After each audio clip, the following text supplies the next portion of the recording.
Bueno, semana donde se entregó la credencial a la presidenta electa Keiko Fujimori. Estamos aquí en Sin Medias Tintas, les damos la bienvenida. Está Mercedes Arauz, exministra, ex vicepresidenta, congresista, y está Enrique Castillo también, analista político, para hablar de lo que se viene en menos de 10 días, ¿no?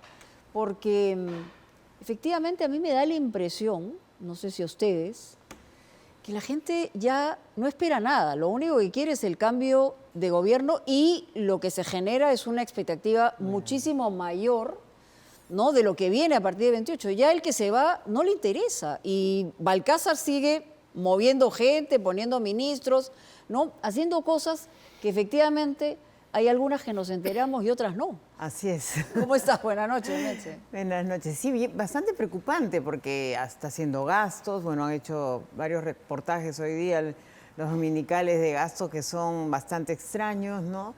Cambian gente porque la gente se niega a firmar, entonces lo cambian al que no quiere firmar y ahí aprueban gastos que no debería hacerse. Cambios de personas en directorios por ejemplo, de empresas públicas, Corpa, en fin, en ASAPRO en Perú, que era algo que no debería estar cambiando todo el tiempo. ¿Cambios inofensivos o...? No, no son inofensivos, son con nombramientos de personas, algo que el equipo de transferencia ha dicho paren, ¿no? Inclusive temas como quieren cambiar una norma con respecto a los centros de arbitraje. Que ha salido recién también, es un escándalo, han salido todos los centros de arbitraje serios a reclamar porque parece que está orientado a beneficiar a un conjunto de centros de arbitraje que no tienen los niveles como, no sé, pues el centro de arbitraje de la Cámara de Comercio de Lima o la de la Católica o otros como ellos, ¿no? Entonces uno comienza a decir, ¿por qué quieren hacer esos cambios ya? Eso no les corresponde y deberían ser conversados con los usuarios, con los centros, ¿no? No, lo están haciendo a las patadas, digamos, ¿no? ¿Qué se presume de estos cambios? ¿Es simplemente porque tengo el poder de hacerlos? ¿O en realidad, finalmente, ¿no?, hay mucha gente que lo ve de alguna manera hasta fantasmal, ¿no?, a José María Balcázar? A mí lo que me preocupa es lo que pueda estar dejando, ¿no? Es que efectivamente ha sido un gobierno ausente. Ha tenido la suerte, entre comillas, de que le ha tocado la coyuntura de las elecciones, sí, en donde nadie ha puesto los reflectores sobre el gobierno porque todo era la primera y la segunda vuelta. Y como hemos tenido denuncia de fraude en la primera y en la segunda, correcto, el entretenimiento, entre comillas, está puesto ahí. Después ha venido el Mundial, que ha sido un proceso de un mes, ¿no es cierto? Y eso le ha permitido a Balcázar vivir casi como en un submarino, donde no estaba totalmente bajo el radar y donde el único tema que se discute con relación al gobierno es si sale o no sale Pedro Castillo. Pero los nombramientos... Pero él mismo también, digamos, ha aportado a abrir esas puertas permanentemente, ¿no? Y uno se pone a pensar si no es a propósito. ¿Es cierto? Eso porque me preguntaba yo también. Claro, tú vas lanzando globos de ensayo, a veces para ver qué piensa la población, o lo voy soltando para ir preparando el camino, o es un mensaje para él distrayendo, también, ¿no? claro, o voy distrayendo. Estoy ocupando. Exactamente, o voy distrayendo para ir haciendo otras cosas. Pero no son inocentes, efectivamente. Si nosotros vemos cómo han ido desarrollándose todos estos, por ejemplo, el Ministerio de Trabajo y las reuniones secretas que se ha tenido con el FENATEP. Correcto. Entonces, son nombramientos que van abriendo puertas para algunos casos y en otros casos van sembrando dentro de la administración pública para que una vez que se vayan, seguir teniendo una red de contactos que les permitan a ellos el manejo desde afuera. Ahora, uno podría pensar que un hombre de 84 años, digamos, ha tenido esto que es una especie de tinca que apareció en Palacio de Gobierno, o está devolviendo favores a quienes lo eligieron, ¿no? Bueno, definitivamente sí, porque él no o ha lo sido, que prometió. Él no ha sido elegido, digamos, sin una intención. Yo creo que él es parte de toda una red en el Congreso que tenía una serie de vínculos y de intereses y que pensaron que con él iba a ser la cosa mucho más fácil que con, no sé, que con Mari Carmen Alba, por ejemplo. Entonces, aprovecharon de entre comillas, que se trataba del amigo de todos, y lo han puesto ahí, lo han querido manejar. En algún momento o en ciertos espacios él se ha dejado manejar, pero en otros ha puesto su propia agenda y ha empezado a manejar eso de acuerdo a los hilos que tiene con algunos contactos de lo que significa su filiación política y su oportunismo, ¿no? Incluso en el tema de este crédito suplementario. Sí. Está clarísimo que el MEF medio que se ha jugado al costadito, ¿no? Y ha ido, ha presentado todo, pero no ha dicho yo me impongo, yo digo hasta aquí este límite, priorizo estos gastos frente a estos otros, por ejemplo, los gastos relacionados al niño, ¿no? Mutis. Entonces está clarísimo que está pagando favores y ya había concertado con los miembros del Congreso, que son sus amigos que lo han puesto y que están en todos los partidos además, incluso el que ha entrado al nuevo gobierno. Y ha habido pues las repartijas, entre comillas, como las quieran llamar, pero es clarísimo que esa norma sale bien aprobada por el Ejecutivo, ¿no? Bueno, y también para que el Congreso en sus últimos días siga cumpliendo esa agenda, digamos, subjetiva, personalísima, patrimonialista o de intereses posteriores, ¿no? Sí, y además rascando la olla de todo lo que pueden obtener en el Congreso, sea a través de los bonos que ustedes han presentado. Porque la exigencia de lo que viene va a ser mayor. Sí, y además, efectivamente, va a ser mayor y la lupa va a estar bien puesta ahora, sí, en muchas de las actividades, porque el que entre un gobierno fujimorista hace que la oposición se ponga muchísimo más alerta. Pero además, este Congreso ha seguido realizando, hasta hace muy poco, viajes al extranjero. ¿Para qué? Ya con eso que... Presentado aquí en Punto Final, ¿no? Entonces, ya, con eso que el viaje, pero lo tienen asegurado. ¿Qué vas a lograr en esos viajes? Entonces, es un aprovechamiento final, como digo, rascar la olla y llevarte todo lo que puedas, pero efectivamente se trata de mirar un futuro para todos, ¿no?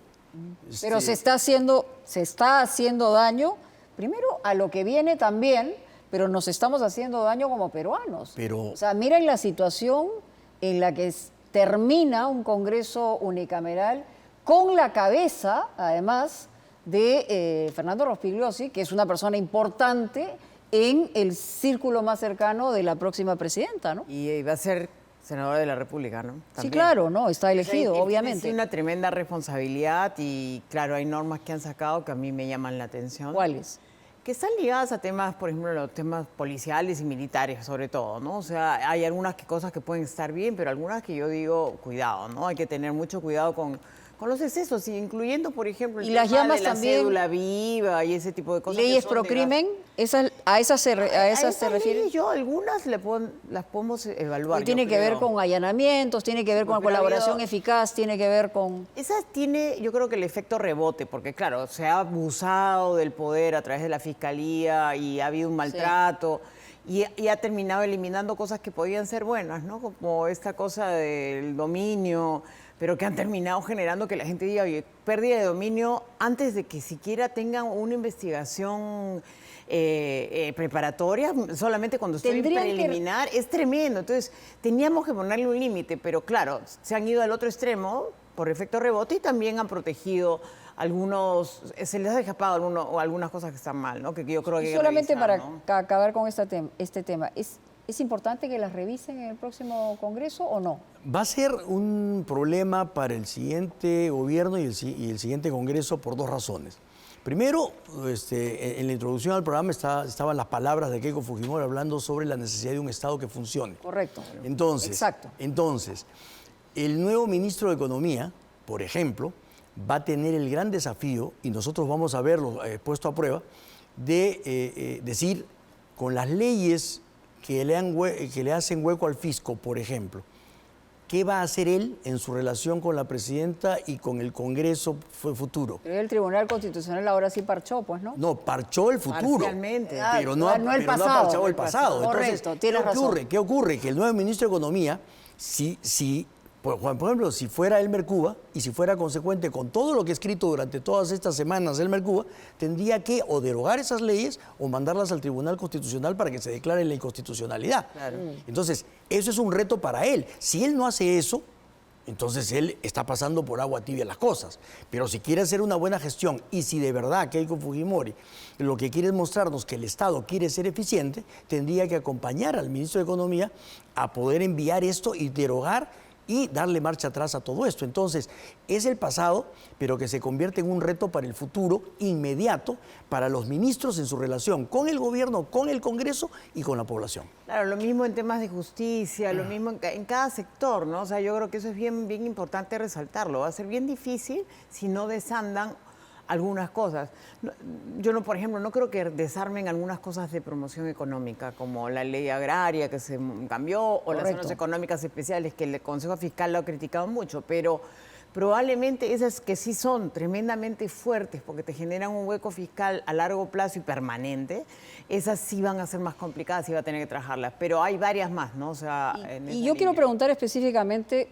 Claro, ahorita todo es especulación. Hoy leía una nota de Perú 21 y hablaban de los rumores del gabinete. Esto siempre viene, se ha guardado bajo 7 llaves. Sin embargo, hay algunos nombres que se han repetido en las últimas semanas y yo quisiera la opinión de ustedes respecto a ellos.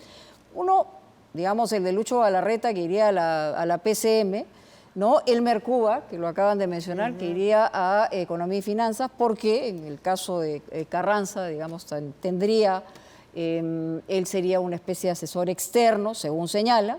El Ministerio del Interior, como que dicen que primero se pensaba en Astudillo y como que le han bajado un poquito la llanta, en fin, y hay un señor David Ojeda, los dos vinculados, digamos, a la Fuerza Armada, ¿no? Rafael Belaúnde, que se habló de Energía y Minas, pero también se ha hablado del Ministerio de Defensa, ¿no? Relaciones Exteriores, Carlos Spa, en Energía y Minas, Guillermo Chino, y así. Marco Vinelli en Agricultura, que en fin, él es el coordinador de la transferencia. Nada de esto está confirmado, por supuesto, por los sectores, pero estos nombres que se están moviendo, ¿cuál es, digamos, tu punto de vista respecto a un primer gabinete con toda la expectativa que tiene un gobierno después de estos 5 años tremendos, tumultuosos que hemos tenido de Fuerza Popular, que regresa además después de varias décadas? Va a tener que tener gente política y probablemente de su partido, que sería bien injusto pedirle que no tenga gente de su partido, y bien raro. Por lo menos en la PCM. Y en la PCM yo creo que por ello está bien que vaya Lucho. Lucho Galarreta tiene una ventaja. Lucho sí es un buen político, en el sentido de saber conversar y negociar. Él está siempre, o sea, cuando estás en el Congreso habla fuerte y te puede decir... Pero a la hora de la negociación. Pero a la hora de la negociación se sienta a negociar, conversa y tú puedes confiar en su palabra, porque te negocias. Y eso es importante. Eso es importante, porque con otros miembros del fujimorismo era muy difícil cuando yo estaba en el Congreso, pero con Lucho no conversaba y llegaba a acuerdos. Es más, yo recuerdo el acuerdo más importante, lo bombardeó Rosa Bartra, pero realmente él le había llegado a un acuerdo ya con Salvador para reducir el plazo del tiempo que se iba a quedar el Congreso y el gobierno, pero llegar a un acuerdo de tener una agenda compartida de trabajo para cerrarlo. Entonces, por eso digo, es una persona que se puede confiar. O sea, la virtud que le ves es que tiene palabra. Sí, tiene palabra y sabe conversar con todos los niveles, o sea, no solamente a nivel de ejecutivo legislativo, sino también con los gobernadores, los alcaldes, puede calmar ánimos, ¿no? Y otras fuerzas, incluso el Poder Judicial, me imagino. Luego vamos a tener a Elmer. Yo tengo las mejores de las impresiones sobre Elmer, lo conozco, es mi amigo y es un excelente profesional. ¿Crees que podría ser un buen ministro de Economía? Porque el Ministerio de Economía requiere recobrar, digamos, una firmeza y un poder que ha perdido en el tiempo, ¿no? Sí, y yo creo que sí. Primero porque es pragmático. Él no es una persona que viene con una visión fiscalista 100%. Él tiene una visión de desarrollo también que lo acompaña, que a mí me gusta. O sea, entonces no es solamente un tipo que va a venir a, ay, no, hay que hacer el recorte fiscal. Va a ser prudente en ese tema de mantener la regla fiscal. Yo creo que sí va a hacerlo. Y va a ser muy insistente en tener políticas públicas que ayuden a resolver problemas reales. Ahora, espero que tenga, como bien ha dicho hace un rato mi compañero, es que tenga el acompañamiento político, porque eso es crucial. ¿No? O sea, lo que tiene que hacer en el gabinete la señora Fujimori es poner muy claro el orden de que ella es la que corta el pastel y ella lo hace principalmente con sus dos ministros más importantes, el de Economía y la presidencia del Consejo de Ministros. A mí eso es lo que me preocupa, ¿no es cierto? Es decir, si queremos manejar bien el gobierno, lo primero que hay que hacer es reinstitucionalizar, porque ha habido mucha improvisación, mucho aprovechamiento de los cargos públicos, como hemos estado conversando al comienzo, y eso hay que reinstitucionalizarlo. Entonces, como digo, Efectivamente, Elmer es un hombre pragmático, ha estado en el Banco Central de Reserva, no ha tenido una gestión ejecutiva en el gobierno, también, ¿no? pero sí, pero desde el lado de consultor. Sí. Sin embargo, como digo, va ahí una relación interesante, es ver qué va a hacer él con esta carga tan pesada que deja el MEF. Y esa reinstitucionalización a la que me refiero tiene que ver con los otros ministerios que tú has mencionado. Por ejemplo, Cancillería. Cancillería Torre-Tagle es un profesionalismo que es admirado en América Latina. Ha tenido gestiones por ahí complicadas por los ministros que han puesto, pero justamente por eso debería ponerse a un profesional de la diplomacia. O sea, Además, no a Carlos Spa. yo no lo vería porque ¿cuál es la formación diplomática que ha tenido Carlos Spa aparte de trabajar en la Oficina de Comunicaciones de la Embajada? Porque Estados Unidos. de Estados Unidos, porque lo que hay es una polarización en el mundo con aguas turbulentas desde Washington, desde claro. Pekín y incluso desde Europa y Medio Como Oriente. decías, eres como una pelea de dos elefantes y una hormiga que está Claro, en medio. pero por ahí otro- tú tienes un tema bien importante porque la Cancillería ya tiene una política clara, la parte profesional de un balance político entre las diferentes naciones. Pero no se no puede una de- preferencia especial. Pero no hay se una puede mirada desinstitucionalizar estratégica. Por eso una cancillería, puede ¿no? haber un profesional que no es miembro de la Cancillería, pero lo que tiene es que el cuerpo diplomático es un cuerpo muy fuerte y tiene políticas que vienen, políticas de Estado. Entonces eso puede ser que ayude a que, ok, yo lo veo el más pro gringo, para ponerlo así, más pro Estados Unidos. Sin embargo, la mirada es la mirada, tener una relación estratégica con Estados Unidos que tiene varias facetas y la relación económica muy sólida con China, por ejemplo, que es parte de la política que hoy día tienen. Pero ¿no? sin embargo, insisto en que es como, y voy a poner el otro ejemplo, el Ministerio del Interior. El Ministerio del Interior requiere una reestructuración de la policía, requiere Eso es. un trabajo especializado, inteligencia reingeniería, policial, necesitas además limpiar la institución y no lo vas a hacer militarizando el mando. O sea, ahí hay Eso me preocupa. O sea, un general de la Fuerza Armada tiene un pensamiento totalmente diferente al de un policía. Lógico. Entonces, Es un aprendizaje distinto. Y además, que eso tiene que ver también con el mundo diplomático. Claro, Meche puede decir, no, pones a un profesional, pero ¿cómo se siente un embajador de carrera cuando le pones a una persona cuyo mérito ha sido postular a la presidencia y sacar un porcentaje que tampoco representa, digamos, un rédito? Pero además está el tema también de la Fuerza Armada. Es decir, tú necesitas una Fuerza Armada, de acuerdo a lo que ha dicho Keiko Fujimori, que se haga cargo del control de las fronteras, que se haga cargo incluso de los penales, por ejemplo, control de los penales, que colabore en el rastrillaje. Correcto. Y además también una reformulación y una reestructuración para que apoye, por ejemplo, en el tema del niño, por ejemplo. Ya, toda esa reestructuración de la Fuerza Armada requiere de un trabajo también profesional de personas que han estado ligadas a la institución o que conocen la institución. Entonces, si fuera el caso de Belaúnde, mi pregunta es, ¿qué conocimiento tiene él del manejo de la Fuerza Armada? ¿Y cómo se sentirían, además, los miembros de la Fuerza Armada y los generales cuando tienen el mando político, porque un ministro tiene mando político, no tiene mando de tropa, a una persona que no conoce y que alguien puede rápidamente. y alguien puede Sí, decirme lo capturan. Lo capturan Y al decir que lo rápidamente. capturan, ¿qué cosa estamos diciendo? O sea Decir- que, de verdad, hay que conocer cómo funciona. Yo he estado en el gobierno, por eso puedo decirlo. Persona civil que ha estado en el mando superior siempre termina siguiendo lo que prefiere la Junta... La Fuerza Armada o las fuerzas policiales. policiales. Por eso tiene que ser muy buen profesional. En ese sentido, sí, tiene que ser un profesional con mucho manejo para poderlo hacer. y con liderazgo. Y con liderazgo. Con liderazgo, porque si tú no- puedes ser muy técnico, muy profesional, pero si no tienes experiencia, no tienes liderazgo y autoridad, te pasan por encima. Sí, pues, eso es lo O sea, que... recordemos a la ex Además, ministra. el lema permanente, como, digamos, como vende su oferta, Keiko Fujimori como en la presidencia, es firmeza, orden, saber qué hacer, Pero estructura, recordemos, en fin, consecuencia, no sé. Recordemos a la ministra Macetti, gran profesional, muy buena médico, de ministra del Interior. ¿Y Le qué fue muy ocurrió? mal. Las fuerzas policiales empezaron a ponerle cascaritas de plátano y terminó resbalando. Entonces, si eso va a pasar en Interior, si eso va a pasar, no digo las cascaritas de plátano, sino la falta de reinstitucionalización y de capacidad de liderazgo y autoridad en el ministerio político, pues terminan haciendo... Ahora, estamos bien huecos a la complicados porque, claro, pones a un militar que tiene, digamos, una base, un aprendizaje completamente distinto, y tienes a los propios policías que han manejado el Ministerio del Interior, que tampoco ha funcionado porque se hace un espíritu de cuerpo. Entonces, buscas un tercero, un civil, ¡juá!, por abajo, y entonces la cosa no funciona. Entonces, es difícil. Y Pero puedes además, si me permites, Sí. o sea, en el tema de la policía en particular, pero también con las Fuerzas Armadas, Rospigliosi ha sacado esta norma en donde ahora todo pasa por la justicia militar y policial y no estás haciendo lo que debía hacer. Que Como por la delito de justicia. función, ¿no? Eso no está bien, eso tenía que estar, la cosa que es, porque los policías cometen un montón de delitos, por ejemplo, y eso van a pasar como delitos de función. Ahí tú sabes que hacen cuerpo. Entonces hay que tener mucho cuidado con esa decisión, porque esa decisión yo personalmente la revertiría.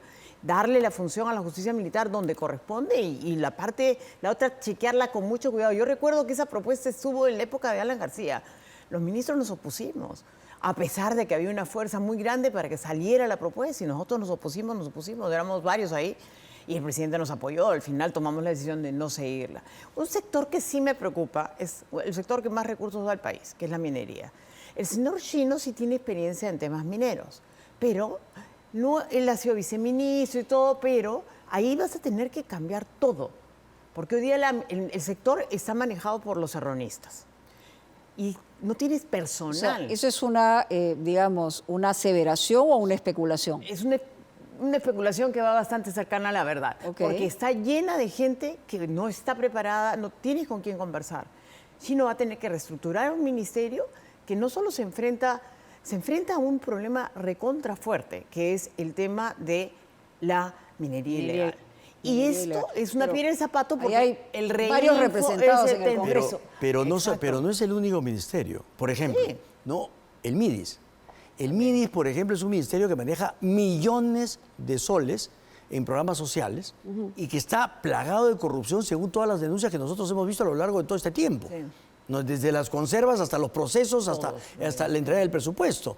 El MIDIS, ¿qué ha pasado con transportes durante todo este tiempo? Claro, el Ministerio de Transportes. se acabó la ley Servir ¿Qué y no hay cantidad de nada? recursos manejan? Eso es Entonces, no importante. se La trata, NIN, por eso es que yo sostengo que no se trata solo de la gama alta, es decir, de los ministros, sino de que puedas tener la gente, también el equipo suficiente, profesional, capaz, honesto, para empezar a llenar el segundo y tercer nivel, porque los que van a ejecutar son ellos. Los reguladores, por ejemplo, hoy día hacen lo que les da la gana. Realmente todos los empresarios se quejan del tema de los reguladores porque están realmente generando, digamos, menos inversión de la que podría ser generada, ¿no? Entonces, Ahora, ahí hay un tenemos tema para 19 trabajar. ministerios. Uno de los ministerios que mayor presupuesto maneja es el Ministerio de Transportes y Comunicaciones. Sí, claro. Se ha especulado poco sobre posibles nombres en relación al MTC, pero en realidad, o sea, por un lado está Transportes y por el otro Comunicaciones. Es un superministerio. Y tienes vivienda también, que es otro que tiene un montón de Vivienda que presupuesto. tiene muchísimo Y presupuesto. el agua es uno de los temas centrales en el discurso de la señora Fujimori. Entonces, Y ahí debería haber, y ya la pregunta es, alguien que viene de otra, digamos,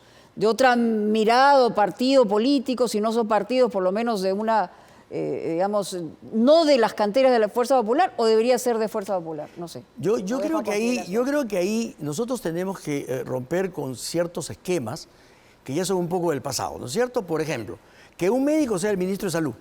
No ha funcionado. ¿Ah? Oye, pero es que además un neurólogo que sabe de gestión, de administración de hospitales, Exacto, por ejemplo. exacto. Entonces, ahí podemos cambiar la mirada y decir, oye, no necesitas un médico especialista, necesitas un gestor. Correcto. Ahora la administración de hospitales es toda una especialidad.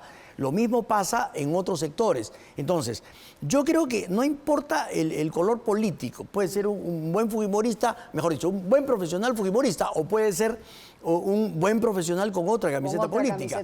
Pero tiene que tener no solamente el liderazgo, la autoridad, sino las habilidades para eso.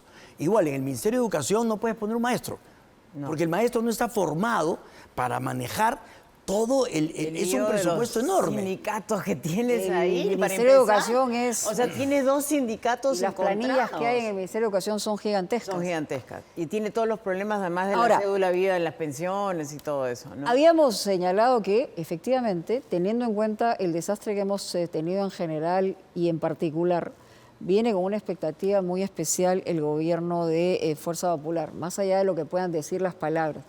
En los primeros 100 días tiene que haber señales claras de hacia dónde vamos, porque si no la cosa se va a complicar mucho más para el país. Sí, yo por eso en algún artículo que he escrito recientemente le dije, tiene que el primer día dar las metas que va a tener al 2031 y cómo va a llegar a esas metas, año a año, ¿no? Digamos, ¿cuánto voy a reducir pobreza? ¿Cuál va a ser la tasa de crecimiento esperada? ¿Cómo voy a hacer la distribución en temas regionales? Porque el tema de... Hoy día sacaron un buen artículo en El Comercio, este chico Macera, de IPE, y decía... puso los fantasmas que están ahí, ¿no? La reforma laboral, bueno, el tema de la descentralización, los problemas que tenemos en la reforma hemos visto de las salud. capacidades de ejecución que tienen. Entonces, y son un desastre, esos fantasmas, ¿no?, que están vivos son los que se van a tener que poner en blanco y negro y decir, yo voy a resolver A, B, C. O sea, porque eso, si no pones eso, el país no va a ningún lado. O sea, y eso es un reto para ella, porque si quiere pasar a la historia y quiere que su partido pase a la historia, creo que tiene que ella demostrar que puede ser una gran reforma. Y la historia del padre queda como una buena historia, pero es ella la que hace esta segunda ¿La crees capaz? refundación.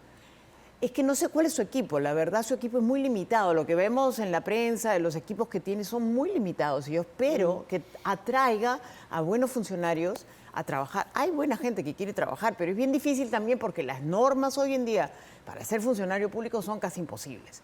O sea, tú tienes por las que exigencias. las exigencias, tienes que dejar absolutamente todo y luego no puedes ni siquiera conseguir trabajo en lo que eres un especialista. Por favor, para así eso no te tienes- podemos trabajar. te tienes que ir a trabajar al Congreso, que no hay Que exigencias no es a partir pues, de un exacto, cargo. exacto. Lo que pasa es que ahí hay dos niveles. El primero que nada, tienes que tener claridad. Por ejemplo, una de las cosas interesantes es preguntarse, ella ha dicho que necesita un Estado que funcione, no que dé explicaciones, sino Sí, que que dé funcione. resultados. Así es. Muy bien. La gran pregunta es, ¿vas a hacer un Estado robusto que funcione? ¿Vas a hacer un ¿O vas a Estado reducir? pequeño que sea eficiente y ágil? O sea, no nos ha dicho eso. Entonces, tiene que tener claridad, pero al margen de eso son dos niveles. El primero es la población te va a pedir resultados efectivos en los primeros 30 O días. sea, ya, mira, estamos hablando del tema el de niño, seguridad. es una Así es. realidad, Ya. pero la inseguridad... Pero, y eso no lo mides por resultados, sino por las medidas que das. ¿No es cierto? Eso, las medidas que das son las que generan o expectativas o decepción. O sea, si nos vuelven a decir que la solución es un estado de emergencia, mira, nos vamos a... o nos vamos a cárceles, volar. ¿no? Claro, o si nos dicen que va a o sea, haber... las cárceles bukeleanas, Así digamos. es. O que vas a hacer rastrillajes, ¿no es cierto? Ya, los rastrillajes funcionan, sí, pero ¿los puedes hacer todo el tiempo?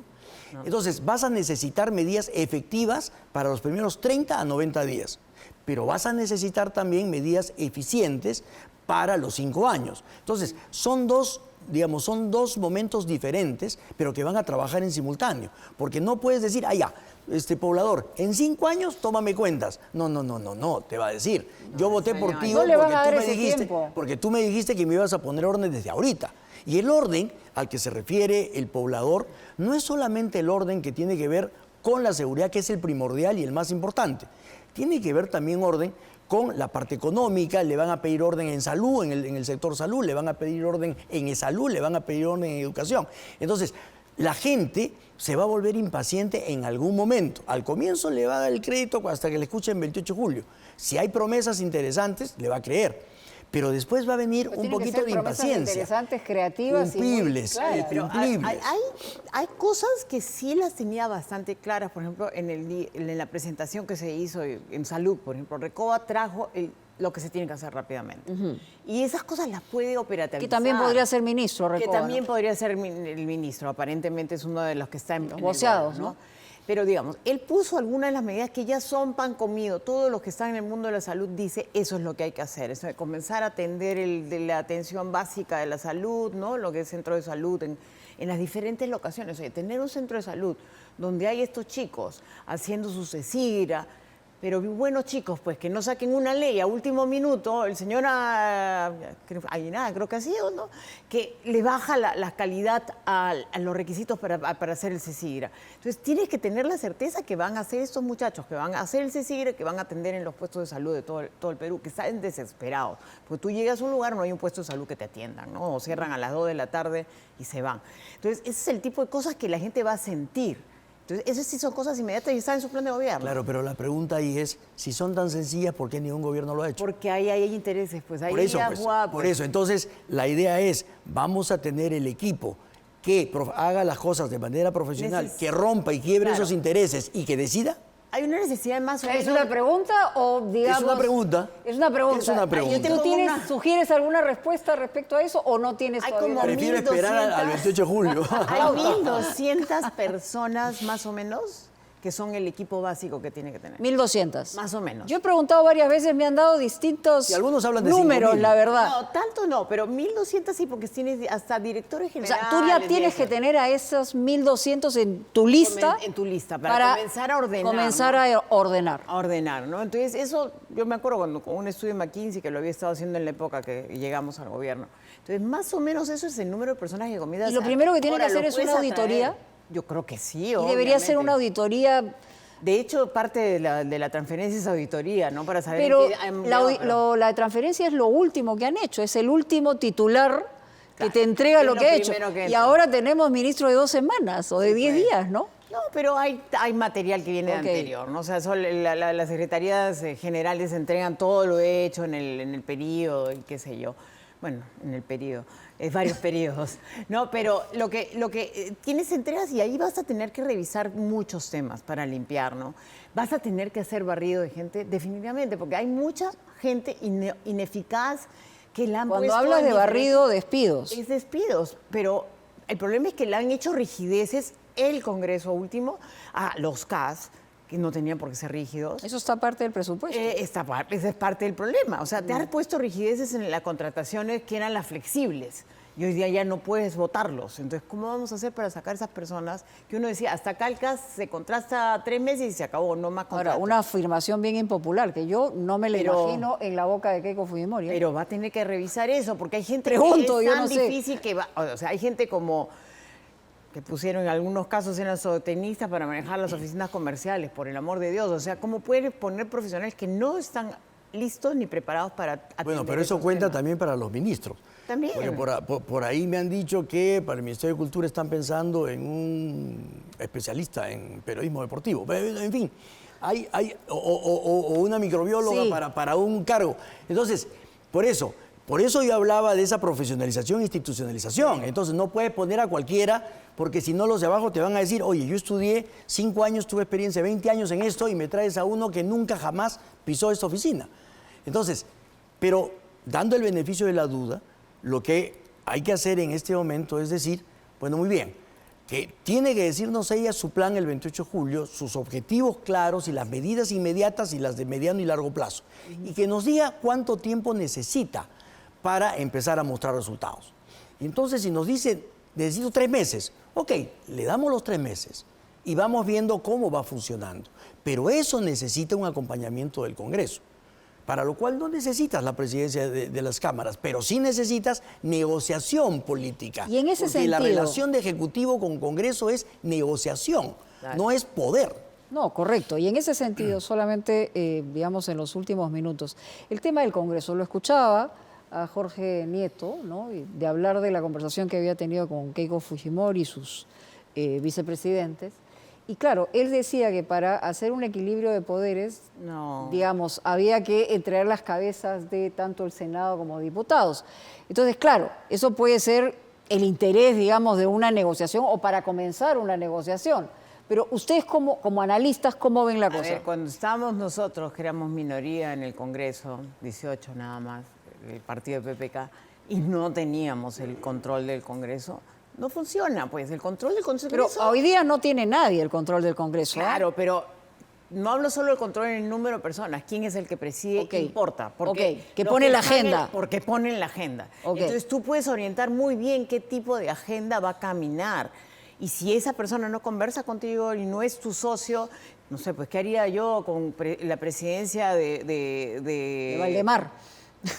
No sé, sería muy complicado porque no puedes negociar, es muy difícil porque tú quieres sacar cosas. O sea, yo me acuerdo cuando estaba Salaverry en la presidencia y yo quería sacar los proyectos de ley de la Comisión de Economía bloqueadas, porque él estaba negociando ya con Vizcarra para que no salgan las de Comisión de Economía y estuvieran bloqueadas. Ok, o sea, no le ese convenía. poder lo tiene el Lo presidente de la tiene el Cámara. presidente de la Cámara. Entonces ahora va a ser 2 presidentes, habrá que ver cómo balancean y probablemente ellos va a buscar sus aliados, en este caso parece que es Renovación o el que va a armar la Pero coalición. no le, o sea, le No podría le alcanza, alcanzar pero- en el Senado, pero en diputados Ahora, es Pero imposible. por eso tengo- en Renovación parece que va a ser ahí el que va a buscar a los Yo tengo aliados ahí en una diputados, visión ¿no? diferente. A Y ver. creo que el ejemplo que ha puesto Meche es un ejemplo extremo. Ya. Es decir, Salaverry, cuando estaba en la presidencia del Congreso, tuvo 2 momentos. El momento en el cual era fiel al fujimorismo Sí, y claro, después lo Claro, traicionó. yo pongo cuando estaba fiel al gobierno. Por eso, entonces,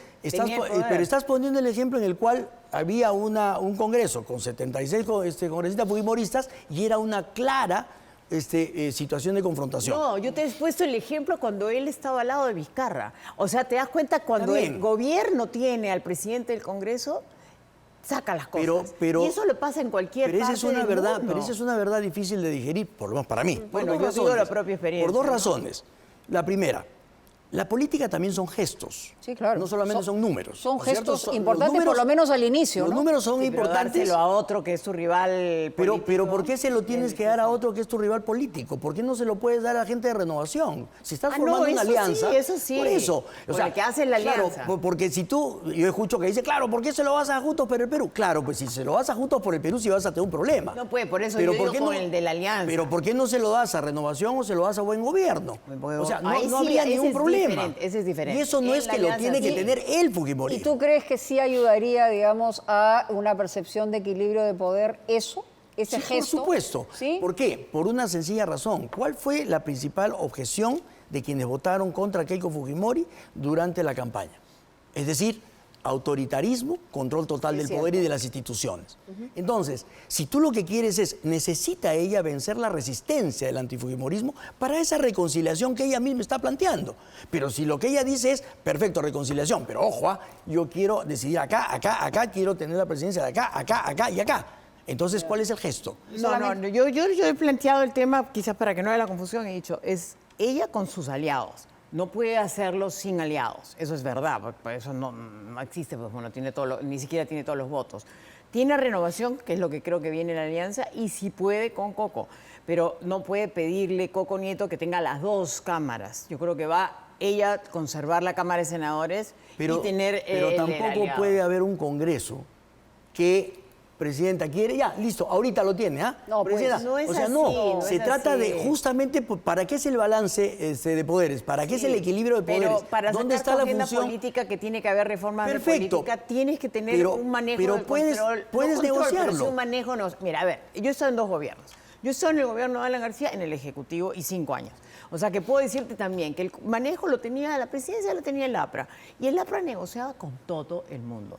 Era una habilidad de negociación increíble. Y pudimos sacar todas las cosas más duras, el TLC y todo, y con escándalos y ruidos y todo.